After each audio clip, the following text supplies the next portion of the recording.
Kung meron kayong mga sirang laptop or mga sira na yung screen, ganyan, di nyo na magamit, wag nyo muna itatapon, no? Kasi pwede pa natin magamit yung external hard drive, no? Yung built-in ito. Pwede natin siyang gawing external, no? So, kailangan nyo lang ng enclosure.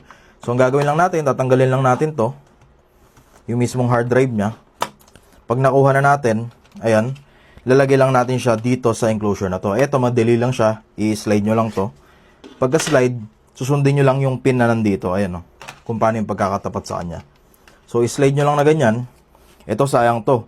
Medyo bago pa yung SSD niya. Yun nga lang, bumigay na yung buong laptop talaga, yung board na. So, hindi na siya magamit. Pero dito, yun nga, magagamit pa rin natin yung HDD nito or yun nga, yung SSD na sa mga SSD na yun sa laptop nyo as storage device. So, pagka ganyan, i-slide back nyo lang to. Tapos, pwede nyo na magamit to as external na hard drive, no?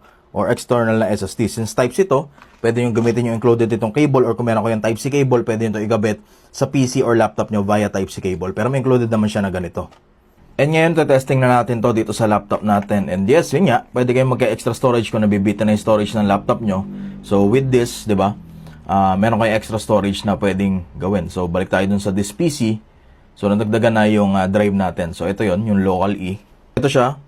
So ito yung yun nga, dahil 256 lang to, so yun yung capacity niya. Since makikita nyo dito yung files natin dun sa lumang laptop, so yung user, actually magagamit nyo rin to sa pag-recover ng mga files no, dun sa mga sira nyo laptop. So i-continue nyo lang yan, and yun, pwede nyo na ma-access yung mga lumang files nyo dun sa laptop nyo na sira. So example, yung desktop, so nandyan lahat yan, yung mga kailangan nyo, or yung mga files na laman nun.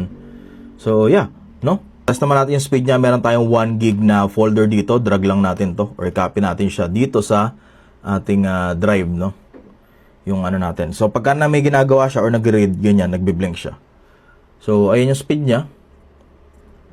So, goods na rin. Considering na USB lang yung pinagsaksakan natin o USB port. So, yeah, no? So, goods na rin siya.